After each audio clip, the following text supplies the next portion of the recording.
Welcome to Partnerships for Profit, the podcast where we bring you inside the world of joint ventures, strategic partnerships, and powerful collaborations. Whether you're looking to expand your network, find new referral partners, or scale your business, you're in the right place. Let's get started.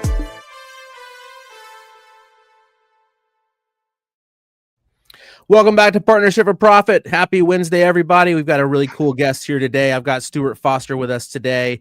We're going to be talking about the rise of the fractional CMO in law firms and Stuart's business, the law firm fractional CMOs. Stuart, welcome to the podcast, man. Really glad to have you on today. Glad to be here, Will. Thank you. Absolutely. So tell me a little bit about your business, Law Firm Fractional CMOs. That's the name of the business. Tell me a little bit about the you were telling me a little before we came on the air about the model you guys have in place, and it's interesting. It's different than I think a lot of people are going about the fractional CMO in the fractional CMO world. Tell me a little bit about what you guys are doing and how you're doing it that's different. Yeah, I think at the heart of it, we're sort of saving lawyers from themselves. We're helping them save themselves from random acts of marketing. And from our perspective, my perspective, really, the law firm space is probably at least 10 years behind other professional services, other businesses of their size in terms of marketing, in terms of their sophistication in marketing, and in terms of how they're going about it. What we find is a lot of law firm owners, the managing partners, they're trying to figure out marketing, right? They're attending conferences, they're going to all the conferences, lots of great speakers, lots of great vendors there helping them. But it's a little bit like if I were trying to sue somebody and I were using ChatGPT and LegalZoom, to try to figure out how do I argue my case. But I'm not a lawyer, right? So we have a business transforming the marketing function of law firms. We do that by two things. We have a bench of seasoned, battle-tested CMOs. These are 20-plus veterans in marketing. They know all the digital techniques. We speak agency, we speak SEO. We know what to look for, and we place them in the law firm. So we're working directly in the leadership of the law firm, but we work on a fractional basis, which means 20, 30, 40% of a CMO's time is for one firm. Our CMOs don't work for more than 2 or 3 firms at a time. And we also have an approach that we've developed, having worked with now 85 plus clients, that minimizes risk and sort of maximize the results. And we've just been really successful at taking firms from 60 signed, cases a month to 200 in 9 months. So it's pretty transformative, and it really is hiring an experienced marketing leader to take over your marketing function and build the right engine for your law firm. Are you guys primarily working in the personal injury space, or are you working in multiple specialties? Most of what we do is in the personal injury space. We also do work in estate planning and probate, and we've dabbled a little bit in some other practice areas. But for the most part, where marketing is being used excessively, and in my opinion, badly, is in the PI space. You've got thousands of firms spending millions of dollars buying billboards, wasting money on broadcast TV. I had one. A prospective client the other day at one of the conferences, and he was very proud to tell me that he was buying all this new broadcast TV. And I said, well, I think you're wasting somewhere between 50 to 100% of that money. Yeah, no one's watching broadcast TV. Yeah, and he didn't understand why. And I said, how are you? He said, I'm getting a really good deal. I know the guy who owns the stations. And I just sort of said, unfortunately, you don't know what you don't know.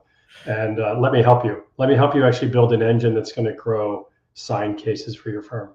You mentioned earlier that law firms are, you said, like 10 years behind in marketing strategy. Why are they so behind? What's the reason why they are having such a hard time catching up with other industries?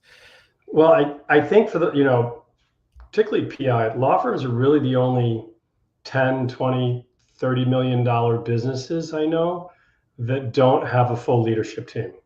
And if you talk to the really smart guys who are running, masterminds and trying to help people build their business, you need an operations manager, you need a finance, you need a COO, you need a CFO, you need a CMO, right? I mean, these would be the core functions of any other 10 to $30 million business. Right. And for some reason, lawyers have seemed to want to do it themselves. They've grown up doing it themselves. I get it when you're a $1 million business and you can't afford those functions. It's hard But at a certain point, you've got to transition to hiring experts. I mean, you hire experts in every other part of your business, right? Right. You hire investigators and forensic people who really know detailed things. You hire an attorney. Attorneys are actually the original fractional executive. When you wanted good legal advice, you didn't employ an attorney. You didn't put them on your payroll, pay them a full salary, take all of their time. Right. A portion of their time, hence the hourly rate, right? We don't work in hourly because I don't believe that what we do can be measured in hours. Right. We do monthly retainers. But I just think that they haven't transitioned to realizing they need a team of experts, people with deep knowledge, deep expertise who've done this. But they're getting there. I mean, that's why the rise of the fractional CMO is happening. There are a lot of fractional CMOs out there. There's a few in the legal space. They tend to be single shingles, working by themselves. Our CMOs actually work more in I would say more together. So they obviously don't share proprietary information. They're not sharing specifics about each of their clients, but they are sharing tools. They are sharing best practices. They are, today with the call it AEO, answer engine optimization, or GEO. People are calling it lots of different things, but the rise of GPTs, that's changing every day. Right. If you're a solo fractional CMO working in one or a few law firms, you're not going to get fed as much of how things are changing, what's working, what's not working, where do you pivot to, and ours share. And then we have one of my partners actually manages our CMOs every week. He meets with every single CMO and says, how's it going with this law firm? Where are you stuck? What do you need help with? What's not working? Do you need help here? So we're constantly upskilling even our own CMOs, because let's face it, marketing is really complicated. Yeah. The digital ecosystem of marketing is technical. It's incredibly tech oriented. And it's hard to keep up with. So you've got to constantly upskill. Yeah, we work with primarily law firms as well in the personal injury space, and we find so many times that these guys are not running their law firm like a law business, and that's and like you said, I think that's changing. I think we're seeing a lot more people. I guess there's a new generation of attorneys who are opening up their own shops and are kind of approaching it from that angle of like, yeah, I have to treat this as a business. Yes, we're trying cases, we're helping people out, but it's also a business and we need to run it that way. And the fractional space really exploded because of the pandemic, right? And that's how I got into it. I was laid off during the pandemic. I looked at it as an opportunity to just have some cash flow, and I started working on a couple of businesses. I had worked with 4 companies pre-pandemic. 4 companies, my entire 25 years of marketing work, 4 companies. Since the pandemic, I've worked with probably 35 companies. Right. So the amount of learning, the amount of difference of, let's take this and apply it here, and let's use this there. The fractional model works. And it's also really economical for a law firm, because what you're getting all the knowledge, you're getting all the experience, you're getting everything up here. You're just not getting all of this. You're not getting all of their time. But the reality is, what we can achieve in 25, 30% of our time is almost the equivalent of what you would achieve as a full-time job. You don't have lunch breaks. You don't have commuting time. You don't have those company meetings that are a waste of time for 90% of the people in the room, right? Like, we don't do any of that stuff. We get down to business and build the marketing engine, get it up and running. So our the challenge, I think, with fractional CMOs is burnout, right? Because if you take on too many clients and you're working for too many things, it's intense work. It's really intense work.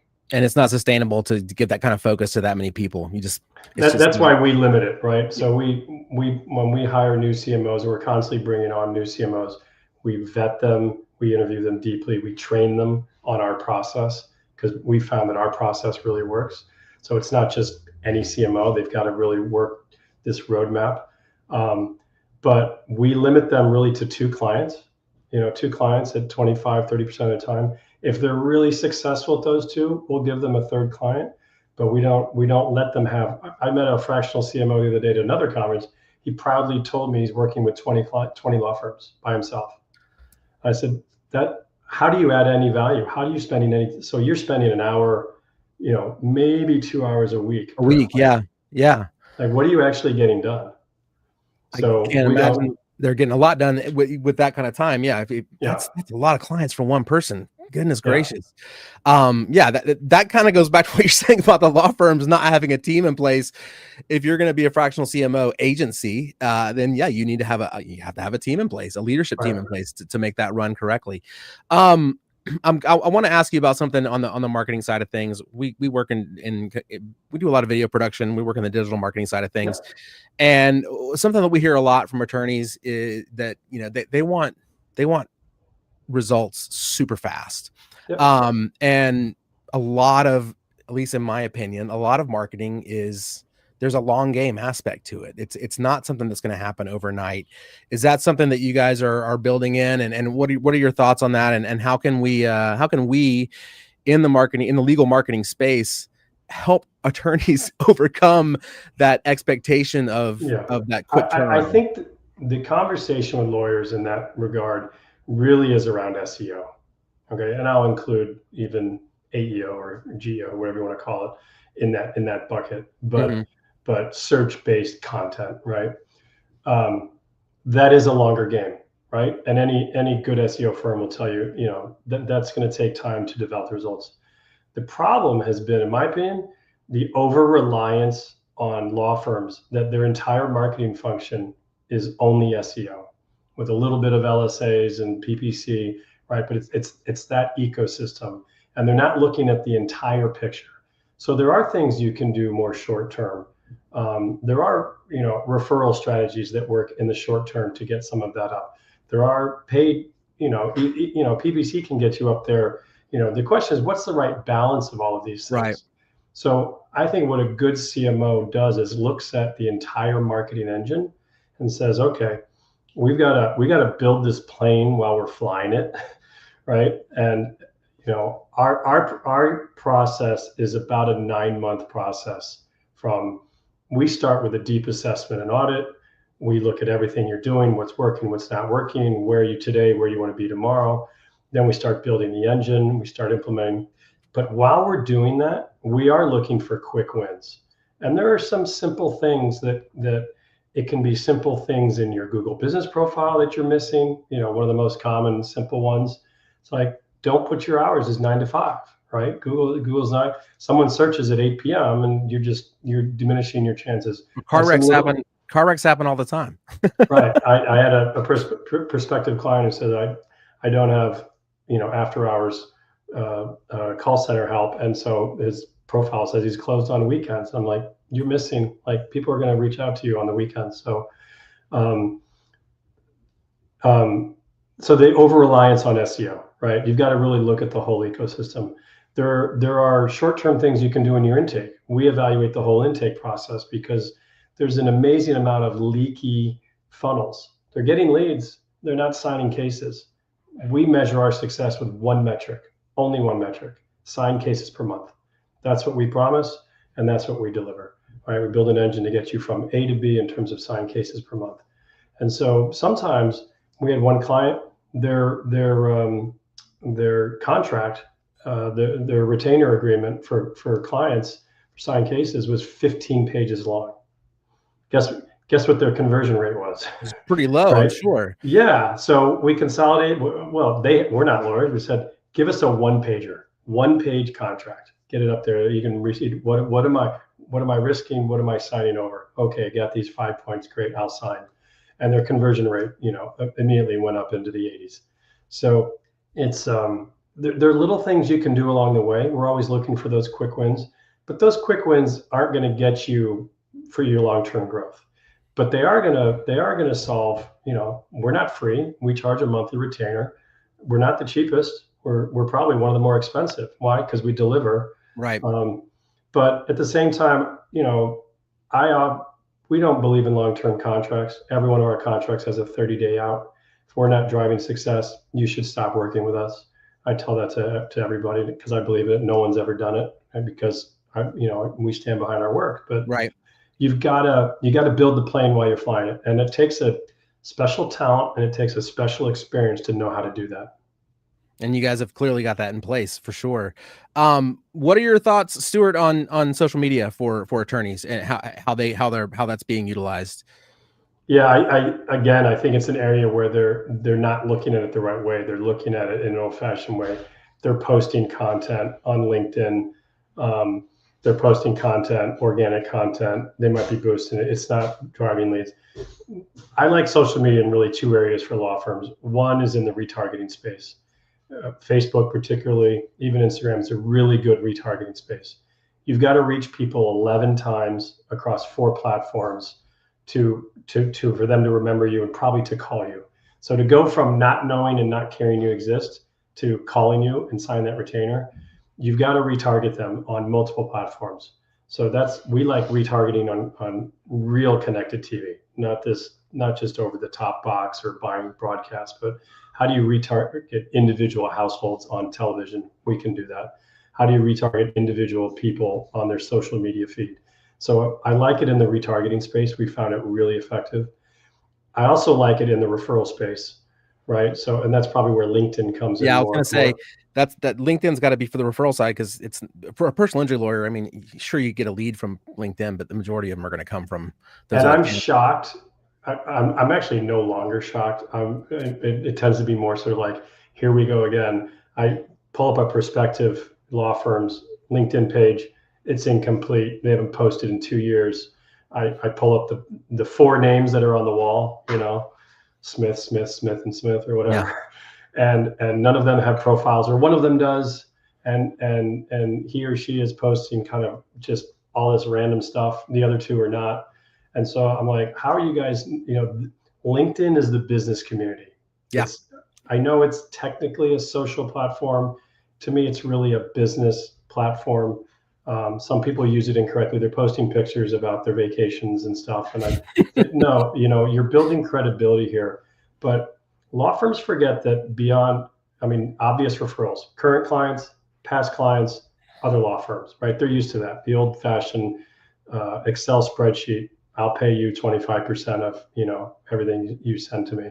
But what about the people that, you get in a car wreck and you've never worked with a lawyer? Who do you call? Who do you trust?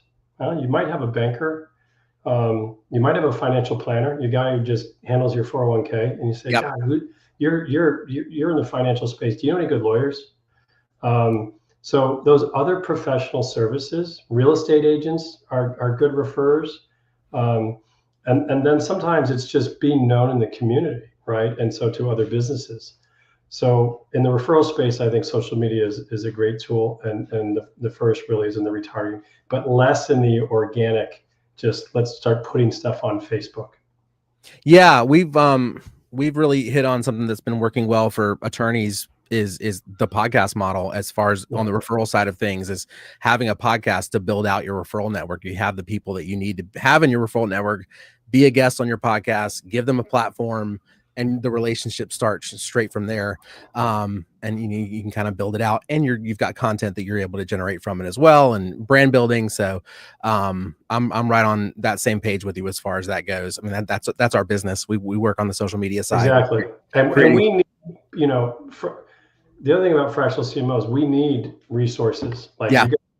We need SEO agencies, right, to execute some of this, but kind of like building a house, we're the architect, right? And we need to be knowledgeable and experienced enough to know who's a good plumber and what does good plumbing work look like, right? What does a good carpenter look like, and what does shitty carpentry look like, right?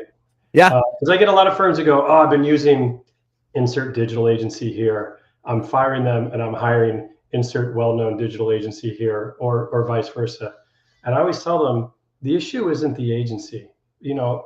I haven't met truly a bad agency yet, right? There's bad execution by agencies, but not bad agencies. Why do they execute badly? Because the people directing them don't know what to tell them. And that's why I say, like, we speak agency, you speak agency, right? Lawyers don't speak agency. So they're trying to go to all these things, and they go to these conferences and they're like writing it down, they're taking pictures of the screenshots, and then they go back and they're like, let's implement 1,000 things. And the team's like, oh, I don't know what to do first. That's not just limited to the law, to law, my friend. There are lots of CEOs that are going to conferences and doing that very same thing. You're not wrong, but hire an expert, right? And then you want an expert that can also evaluate. I spend half my time at these conferences meeting lawyers, and I spend half my time actually talking to all the other vendors. Yep. And more we're being asked to recommend, okay, you grew my signed cases. Now I have a problem. I have a throughput problem, right? I can't get my demand letters written fast enough. Oh, well, maybe you should consider one of these AI tools. Or we're getting into the website, but the conversion's lost. Oh, you don't have the right chat function or the right messaging function on your website. Maybe you should try this vendor. And so, we don't take referrals on those things. I think it's a little unethical for me to recommend a vendor based on some sort of kickback I'm going to get. So we don't do that. Right. We vet them so that we have a tight list of these are the SEO agencies that we've spoken to and really like the way they think. And let's see which one's right for you. I'm never going to force them on anyone. But also, what are the tech? There's a lot of new AI tools. It's just endless coming out now with all this AI. Everyone's putting AI into this, and tech automation and marketing has been around a long time. It's just getting more and faster and easier to use. So who are the right partners and which ones are right for you? And what works for Mike Morse, who's a $300 million law firm, I know Mike. May not be the right vendor for that 3-attorney, $5 million law firm. Yeah, 100%. I think that there's a fit for everyone. Like you were saying, hiring one agency and then hiring the big one, there's no guarantee that that's going to be the right person for you. I think there's also the chemistry has a lot to do with that kind of stuff too, and the fact that maybe you guys just don't, maybe you and you're the agency you hire just don't mesh. It doesn't mean that they're bad. It's just not a good fit for each other. And a lot of it is holding them accountable, right? Lawyer doesn't have time. Managing partner doesn't have time to hold an SEO agency accountable, right? And I always say your agency is only as good as the worst person they put on your account, right? So you get the more junior person, you're going to get more junior work, right? Yeah. So you obviously want to know, but how does an attorney know who they're getting and what questions to ask and how to interview to make sure you're getting some more senior talent if you're willing to pay for it and deserve it, right? So when you're when you guys come in, when you have a CMO come in and the firm that's hired you already has vendors in place for different things, are you all taking that relationship with those vendors over in that CMO role and then kind of taking it out of the firm's hands? How do you all find that transition? We've come across that in our business a few times where we've been working with a firm for a while on what we do, and then a fractional CMO comes in, and the handoff can be really, really awkward. And it's about, well, we're used to dealing with this person. We're going by what the managing partner told us what they want, so that's what we're going with. And then there's a CMO who comes into place, and the messages can get mixed. And I'm just curious how you guys handle that. Yeah, it's a great question. Handoff. It's a great question, and it's a tricky space because I think some CMOs handle it poorly, right? They come in and they want to show their worth, and so like a bull in a china shop sometimes, yeah. And it's like, oh my God, these guys are terrible at video production. I'm going to bring in somebody who's better and cheaper, and it's my guy. And so our goal, and I state this up front, our goal is to not replace any vendors. It's not our goal. Right. Does it happen? Yeah. It sure. Does happen. Yeah. But it doesn't happen on month 1. It happens on month 6. It happens on month 9 after a lot of things have said, this is not the right fit. They haven't responded to change. As I mentioned, it's got to come back to the business goals. So I think where the CMOs get it wrong is when they go in and start sort of pounding their fist on the table. At the same time, the agencies get it wrong and feel like the every CMO's sort of MO is to come in and fire the agency. Yeah, and so we're very upfront saying, we're not here to change you. We're here to understand what you're doing, right? We're here to understand what's working, and we're here to actually get you working better. Because and that's why we do an assessment up front. The first thing we do is we assess and audit everything. And we assess the agency, and we'll sit down and go, your keyword strategy is not working. Let's talk about it. And they can defend it. And it's like, great, defend it. But, at the end of the day, is it leading to signed cases? And so we trust the data, and if it's not working, all right, what do we think needs to happen in order to get it? Most of the vendors I talk to welcome us.